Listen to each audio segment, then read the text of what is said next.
Welcome, everyone, to this week's edition of the Commercial Real Estate 101 Meetup Group. Excited to see everyone today.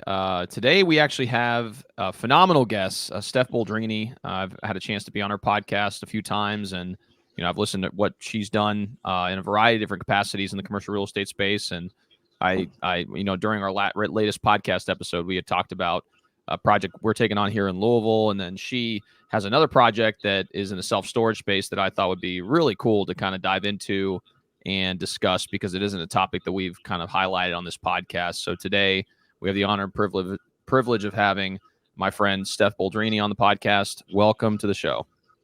Thank you so much for having me, Raphael. I appreciate it. Great seeing you again. Oh, yeah, it's always good seeing you. So, to start off, I know there's probably a lot of people who are listening to this podcast who know of you. She runs a very successful commercial real estate podcast. But for those who don't, I think it'd be great for you to be able to share a little bit about your background and insights on that front, if you could. Sure. My career started in tech sales in the Bay Area, and I started investing just because I was there as an angel investor in startups, and I was dating a real estate investor at the time, and it became very clear very quickly that real estate is a much better form of investing compared to angel investing, at least. That is much safer, and a lot less risks, and much better in terms of cash flow. So I decided to learn everything I could, and have been investing in self-storage mainly, although I tried a couple of other asset classes, and it's been a fascinating ride. Yeah, no, absolutely. And, to your point regarding the different areas of commercial real estate, I know we've had many, about a year or two ago, we had someone talk a little bit about the self-storage space, but I thought it'd be kind of helpful for you to provide some context as to why you've chosen self-storage as opposed to some of the other property types. Obviously, over the last several years, multifamily has been very popular as far as investment. Industrial has obviously had its time in the sun, and it's continuing to do very well. But I wanted to kind of harp on, I guess, or provide you with an opportunity to kind of share as to why you guys decide to focus in self-storage. Sure. So my then boyfriend was in retail, and I was not sure where retail was going, and I was listening throughout my education to a podcast, and somebody said that self-storage is an asset class that does well in good times and bad times. And that was back in 2018. So everyone thought a recession was around the corner. And so I said, that's the one that I want to deal with and learn. And so that is really basically the only reason why I decided to learn. Self-storage, of course, is a lot easier, I think, than multifamily, a lot less moving parts. And just like any other asset class, you have to find a deal that has value add. So that part is still a little bit difficult. But, if you look enough, you will find it, or you come to the stage, which is if you can't find it, you build it. So that's where I am right now. Yeah, no, absolutely. So, you talked a little bit about some of the reasons as to why self-storage is an attractive property type to pursue. On the management side, I've heard it's much less of a management headache compared to a multifamily, where you're having to deal with tenants and toilets and everything else during throughout their time at the property. If anything else goes wrong, obviously the landlord's oftentimes responsible. Whereas with self-storage, to my understanding, and I'm sure in different areas around the country, there's laws that dictate how you can operate. But for the most part, if they don't pay their rent, what's the recourse? Is it just kind of like you open the locker, or not necessarily the locker, but the storage shed, and just kind of remove it? Or how does that typically work? Yeah, every state is a little bit different with different time frames, but you basically send them a notice of claim, letting them know that if they don't pay, we're going to sell their items inside their unit. And then if enough time passes, depending on each state, then you are able to sell it online. Well, in our case, online, and hopefully get at least part of the money back, but mostly we don't. Yeah. Well, and to your point also regarding the investment, it's just essentially a concrete and metal box. So there's only so much damage that a tenant could potentially do. And I'm sure there's tenants find a way to damage things, but it makes it a little bit easier to manage post that experience as well. Now you had Hmm. mentioned the analysis piece of the self storage investing. Could you kind of Hmm. share maybe some insights pertaining to what led you to the decision of going through the development process? Because I know initially you had been looking for kind of an existing product that you could then add value to in the form of raising rents or improving the technology on site, that sort of thing. So can you kind of talk a little bit about some of the characteristics or the kind of the items you look for in a potential investment opportunity, and then we can touch on the decision as to why you decided to then go and do the ground up construction. Sure. So the basics of real estate, right? Is it a good market? Population growth, the low poverty rate for us is 15% or less. Is there any value add in terms of increasing rent, decreasing expenses, or expanding? And uh, a lot of people in my industry, I joined a self storage mastermind, and that has been wonderful. So a lot of people there have been able to put together a team to call owners and things like that. And I decided that that was not for me. And so because of that, I decided to start doing development. And this is where we are right now, about a year and a half into the contract that we signed. We just closed on the land. We got our land use permit, and we're going through the remainder of the entitlement process at this point. That's So amazing. it's been a So crazy ride. oh, I know. Yeah, and we talked a little bit about development as a whole on your podcast a few weeks ago. So we're Yeah. going to dive a little bit more into that process because it's a trek. It really is. And I'm at the stage probably similar to you where we're kind of getting our funding figured out and then trying to make sure we get our project up and running. But that we still have so many more hurdles to face even before we break ground. And I'm sure you're kind of in that same place right now. So I want to kind of dive into that. But to start off, I'd like to go back to the beginning as far as how did you identify the site, and then we'll dive into maybe a little bit of the mechanics of what did you do throughout that year and a half, because to the observer it may be like, oh well, why did it take you a year and a half to close on this land, when you and I both know there's a lot of things that go into making sure that this site is going to be viable for what you need. So if we could start off in the beginning, how did you find this opportunity?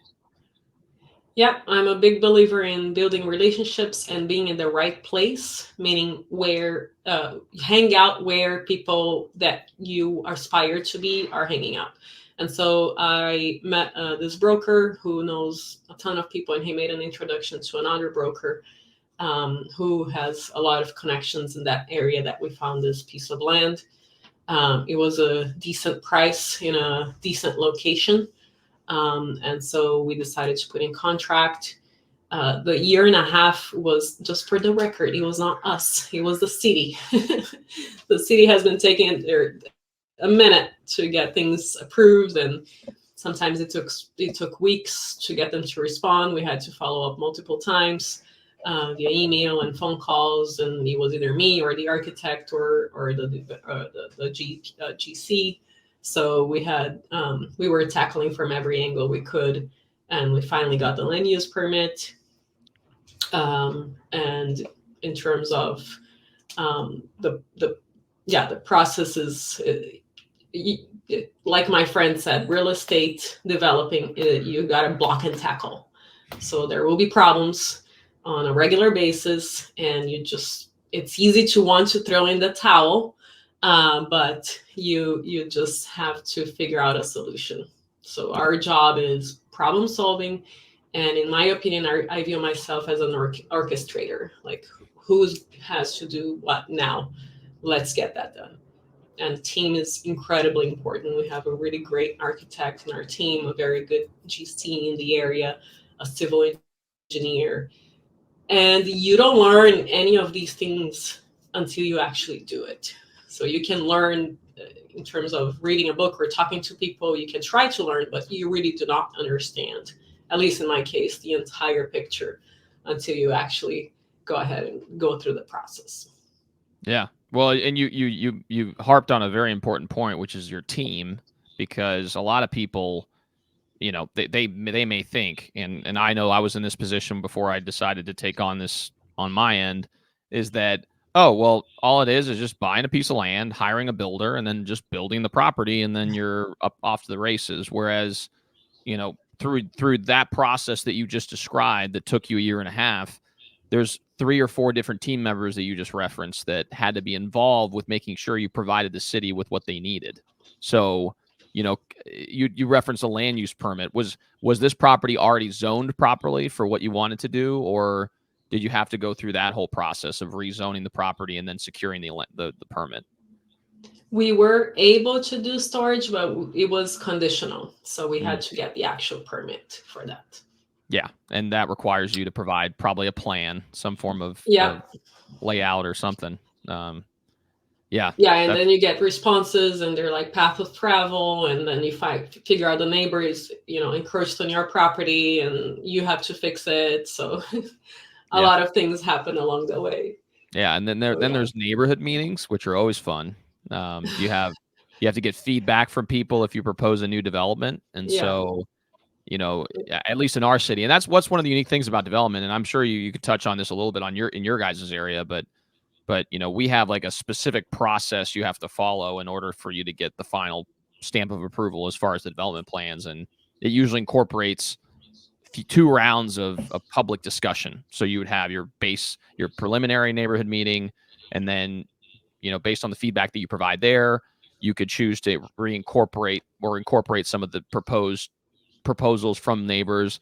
Oftentimes the neighbors are a little bit unreasonable in certain ways, Hmm. right? Sometimes they can be unreasonable. Sometimes their concerns are valid, and you try to see if you can incorporate them into the plan in some capacity. And then the second Sure. iteration, obviously, that's when you have a little bit more of a public forum in a setting of in our city, it's the planning commission. So we have planning commission that reviews the plans and looks exactly to what you described, where it's how's the traffic flow going to the property? Does it align with the bigger picture for the city? Which I don't know where is your plan where is your property located or your design located? It's in Central California. Central California. So do they have a Mhm. city plan that they referred to as far as determining whether or not to grant the land use? I don't remember having to go through that. Okay. So I don't think Yeah. so. And it could be just because it's already zoned that way, and that it kind of already it is allowed in certain respects, but they were probably making sure that you had to have the that your design didn't impact the neighboring properties in a negative way. So did you have to do any neighborhood discussions, or is it predominantly with the city to try to just provide the documentation they needed? For this one, we just had to send a letter. Well, the city actually sent a letter to neighbors within a specific Vicinity. distance from them. Yeah, That's awesome. exactly. Yeah, yeah. Yeah. And anyone provided any emails or calls or That's a great question. So first, it's in the middle of town, so our neighbors are just commercial, Oh, okay. and this property is in a center that already has a self storage facility. Oh, cool. And so our self storage neighbor did send a response to that. So he objected. Oh, nice. However, his objections are baseless. So we sent the documentation saying this does not apply to this. And so they sent to the city attorney to confirm. And then the city attorney said, this is okay so long as, but whatever is in the CCNRs is beyond our responsibility. So that was one of the most difficult, not this particular thing, but when we found out that our neighbor was not a very nice person. That was one of the most difficult days for this deal because he said that I have half of the votes, my other friend has the other half. Of course, we're going to block this from being built. Half the votes for you mean because you referenced CCNRs, which are covenants, Mm-hmm. conditions, and restrictions for a broader development. So Yeah. are they on the decision making panel for that? So everyone in the center has a specific number of votes. Mm. And when we heard that, yeah, we were about 150K in to Hmm. the deal. And of course, we had the attorney review the title report, and I'm like, who missed this?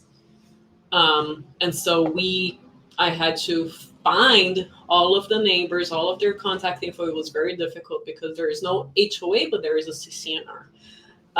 So we finally found the neighbors, and I started calling them and figuring out how many votes each one has.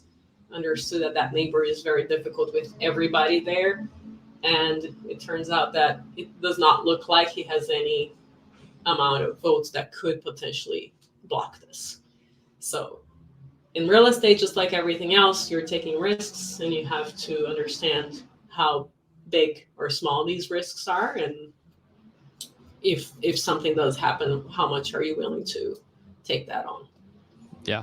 And you know, to your point, I mean, this is probably a learning experience in your case, regarding how this unique scenario could have transpired had you not done the research and reached out to these individuals and determined that the risk of them being able to hold up the project was minimal, so you felt more comfortable at that point to move forward with the project. And you know, I didn't realize it was part of a larger development. That adds another layer of complexity to the deal, because Yes. now there's an additional oversight, for lack of a better word, that could potentially impact what happens in that development.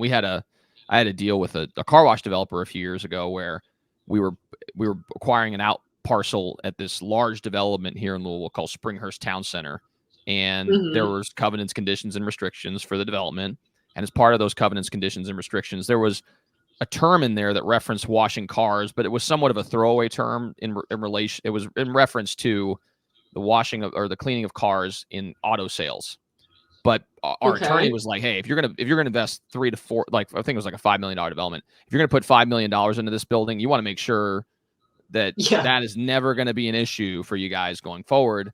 And so that created this whole process where we had to jump through hoops to get the people who were purveying over the CCNRs to essentially allow us to have an exemption, and that was Target, Meyer, and then a big REIT out of Chicago. So you can imagine their motivation. It was funny because they were just like, it was all quid pro quo. It's like, oh, you want this? Okay, well, I want to add this. And we were having to go back and forth with all these different groups to try to get buy-in, and we got it done. It took us 18 months, almost 19 months to get it done. But I was gonna I mean, ask. and Wow. that adds a layer of complexity, and you don't learn this stuff until you actually get into it. And now you better believe that going forward, if I ever look at a property or look at a project that involves a larger Yeah. development like that, I'm going straight to the documents that dictate whatever that development can and can't do, and I'm going to read the heck out of those things and make sure that we know what we're getting into. So Yeah. Yeah. And we had an attorney review that, and he didn't bring any potential red flags. Probably because he didn't know one of the neighbors was a self storage facility, but he, in my opinion, should have definitely said that there are votes mm-hmm. and they can vote against this project, right? And Sure. that was not highlighted on his report back to us. Wow. So that was a crazy week I'm that sure. we had. Yeah. Yeah. So you just recently closed. So was congratulations first off. When was that? When did that take place? It was a couple months ago. Okay. Well, congrats. That's awesome. So now you've controlled the property, and I'm assuming now is the next phase of the project. And so could you describe, I guess, what are you guys doing currently? And I'm sure it's going to be another little while before you can get the next phase complete. It's just, again, it's a constant push forward. But if you could just kind of describe, what are you guys doing currently to kind of continue to advance the project forward? Yes, definitely. So now the architect is working with the geotech and the civil, and the GC needs to also give us a quote when all of that documentation is ready. So we're in the process of getting through the final entitlement process, and hopefully break ground soon. So right now I'm dealing with lenders. We're gonna start talking to the investors, because we will hopefully start the project in the next few months. So I would imagine around the end of the year. Yeah, and you've involved investors, so you've already had kind of soft commitments at this point from these investors, or hard? Has it already been kind of a hard commitment regarding the investment amount? And I'm assuming you're following a GPLP structure and Mm-hmm. kind Yeah. of going that route. Yeah.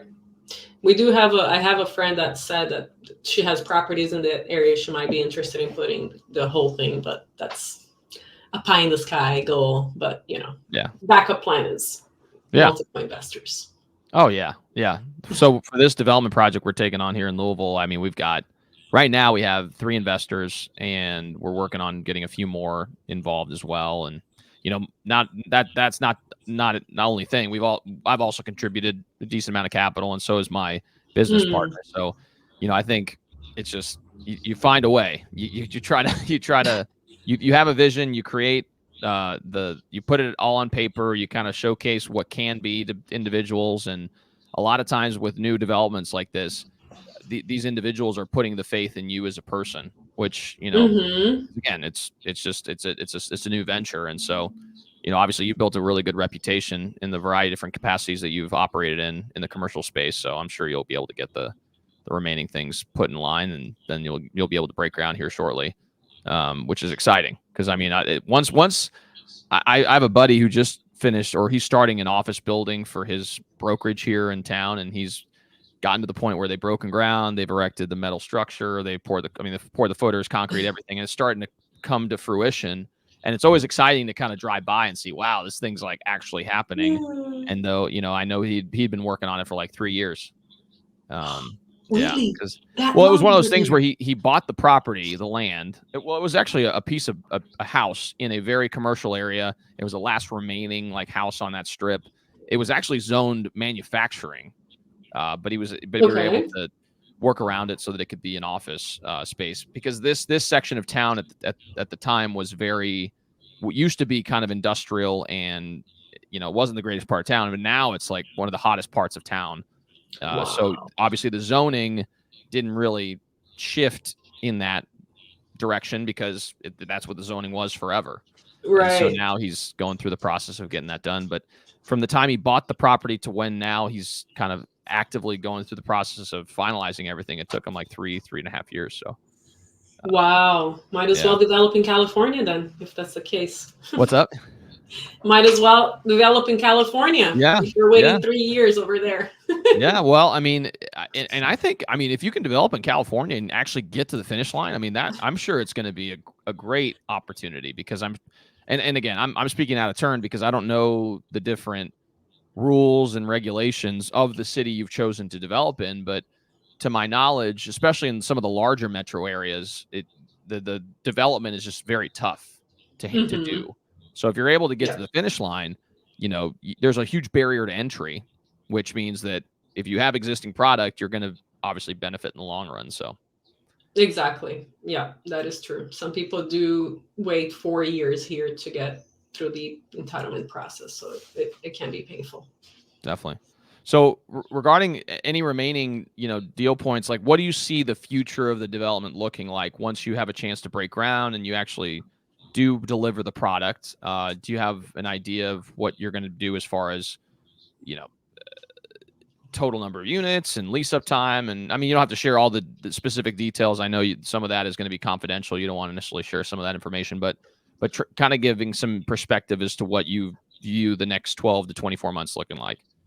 Sure. So it's 75K net rentable square feet, Mm-hmm. about 70% climate controlled. We're putting some large units there because they are more popular nowadays for Mm-hmm. contractors.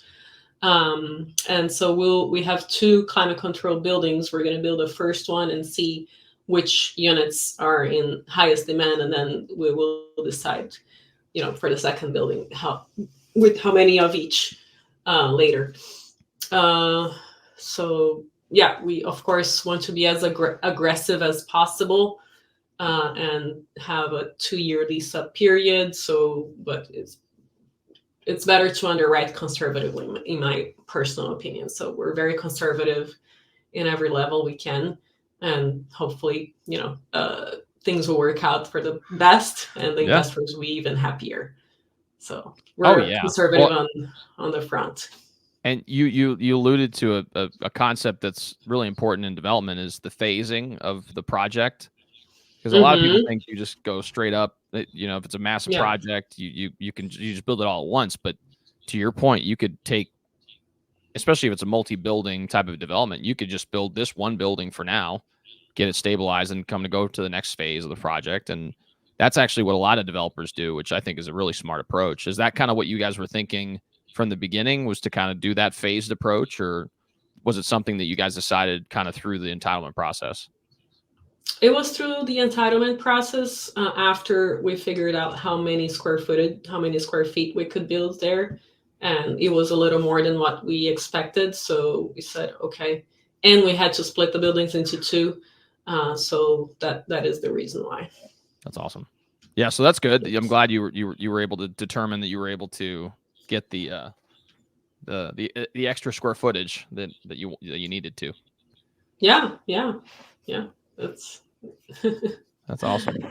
Well, out of curiosity, I was going to switch gears slightly just to kind of talk a hmm little bit about your background in the podcasting space, just because I think sure. it's an important piece of probably what you have been able to do over the last several years, because it's helped you kind of build notoriety in the space and ultimately talk to people that maybe can provide you with some value and expand your network. So if you could talk a little bit about why you decided to start the podcast and some of the lessons you've learned throughout the experience that have led to you helping, or that has helped you to take on this development project. I think that'd be great. Yeah, great question, Raphael. I started a podcast for a couple of reasons. Well, my when my ex and I broke up, I was like, "Oh shoot, now I need to get mentors," and so I decided to start the podcast. And also, I had so many questions, right? And without the podcast, like you just mentioned, I wouldn't be able to reach out to these people. And it was also to make a name for myself because I was switching careers. Um, However, today I am wondering if that is the right thing, Mm, versus, because I am a very good networker already. So I already know a ton of people just by going to events and building relationships. And as you know, podcasts take a long time out sure. of our day. Finding great guests, it takes a minute. And so the time that I'm spending on that, is it worth it compared to just finding a phenomenal deal? Because when we have a phenomenal deal, the investors will be there, Sure. right? Yeah. So I'm trying to understand if that's worth my time right now, or if I should literally just focus on finding fantastic deals and just getting one or two partners per deal and just quietly build my empire. Hey, that's a good point, because I don't know if you know this, but back in the day, I used to have a real estate meetup that I used to run here locally. And although it wasn't centric towards commercial real estate, it was just an opportunity for people to come together and talk and really just learn about the investing space for real estate. And so I ran that for 4 years. It got up to 100 people every time we did it once a month, and it was great for a while. But after a while, to your point, after a while, it got kind of cumbersome, where I'd have to worry about, okay, now I have to figure out who I need to get to speak, and then I'm going to show up at this event and I see the same people over and over and over again, which I like to see. Obviously, they're friends, and I still to this day talk to some of them as well. So there's nothing wrong there, but it was taken away from what I was doing already, and my business was starting to take off, and things were going well for me in this area. And so I sat down with my co-host of the meetup about a year and a half or 2 years ago, and we discussed how that's going to move forward, and we determined that it was probably best for us to just not continue. And I definitely don't think I think I made the right decision for me in that instance. And so, I think it's wise for you to continue to reevaluate uh, what your priorities are based on where you're at, because people evolve. We all evolve into new things. And, if this now is not serving you, it's good to consider doing something else. But, obviously we got connected through your podcast, and I met you in person here in Louisville, which was awesome. That was a cool opportunity a few years ago. So it's definitely served its purpose. Yeah, it has for sure. And yeah, like you were just saying, we have to, evolve. I'm so Mhm. sorry, my dog is barking because the grass guy is here That's right nice. during our interview. No worries, no worries. But so One last thing I kind of wanted to do before we open it up to some Q&A, because I know that, obviously that's going to be a value is, so what advice would you give to those interested in pursuing a self-storage development or really just wanting to learn more about the self-storage space as a whole? Yeah, that's a great question. I would say if it's your first development, partner up with somebody, Hmm. or most definitely hire consultants to help you out to make sure you don't make mistakes. That will save you potentially tens, if not hundreds of thousands of dollars. You have to be working with professionals, and it's okay to give a piece of the pie for that lesson, for that education. Yeah. And do you recommend certain professionals? Like, what team members have you leveraged through this experience that have been of value to you? Definitely my self storage mastermind. I always ask questions and get feedback on bids and things like that. Try to understand. Oh, is this? Should I be spending this much on this? And how do I evaluate? GC, for example. How many bids should I get? So my mastermind has been incredibly helpful. And of course, I have a partner as well for this project to join forces. Hmm. Um, and he's been important in terms of closing the land and things like that. So Sure. it's a team effort, Yeah. especially in the beginning. Oh, absolutely. Yeah, no, I couldn't agree more. And to your point, I mean, it's better to involve other people, and even if you have to give up a little bit to make sure that you can actually get to the finish line, it's better to have 50% of something versus 100% of nothing. And I think there's sometimes people out there that are very like clutch the pearls and keep it as close as they possibly can. They think they can do everything themselves, but that doesn't serve you well, especially in development when there's so much complexity involved and there's so many disciplines that require a specialized skill that you couldn't possibly understand or know every single nuance of every little piece of the process to make sure you deliver a good product. So I think And that's we're great. always learning something. My partner has been doing this for 25 years and he's still learning every day. People still make mistakes. It's okay. It's part of being out there, right? All these Mhm. startups, they're a mess inside, every single one of them. And you just figure out along the way, you try to get the best people to work with you. Things will happen. It's just part of being out there in the business world. Definitely. Well, in the meantime, while we wait for a few people to type away in the chat box, we'll give it a few minutes, and if not, then we'll wrap it up. But I just wanted to make sure. Was there a question or maybe an insight that you thought you wanted to share on this podcast that maybe I didn't get to? So, is there anything in particular you would think would be of value to people that are interested in the development space of self storage? I think I just want to talk a little more about when you were talking about partnerships. Hmm. There is a venture capitalist. I cannot find this quote, so I'm just paraphrasing him. He basically said he had a startup that was very successful in his early career, and he said, "When I was creating that company, my pie was this big, and I could have kept 100% of the pie. However, I knew that I had to get the very best people in the industry to make my pie get bigger. And therefore, he's had to slice the pie. He had to give equity to these phenomenal people. However, his slice at the end was a lot bigger than if he had kept the entire company for himself. I'm making it more complicated than the way he said it, but it's such a simple concept. It's okay to split your pie so long as you're working with fantastic people because you're going to exponentially grow. Yeah. That's amazing. Do you have insights related to partnerships in general? Because that's another thing that it could be another whole podcast in and of itself is Yeah, determining what partners to work with. I've had partnerships in the past that have not gone well, and I've had some that have gone great. So, even talking to that a little bit, how did you and your partner get yeah, together? yeah. We have been friends for 6 years, and we have hung out, we've gone to dinners, trips, and I definitely recommend going on a trip with a potential partner, because you get to know them in every single situation, and many things will go wrong in a trip, right? The flight will get delayed, the hotel, something will happen at the hotel, and you get to observe how they react. The food will get burned at a restaurant. How do they treat the waiter? How do they treat the staff?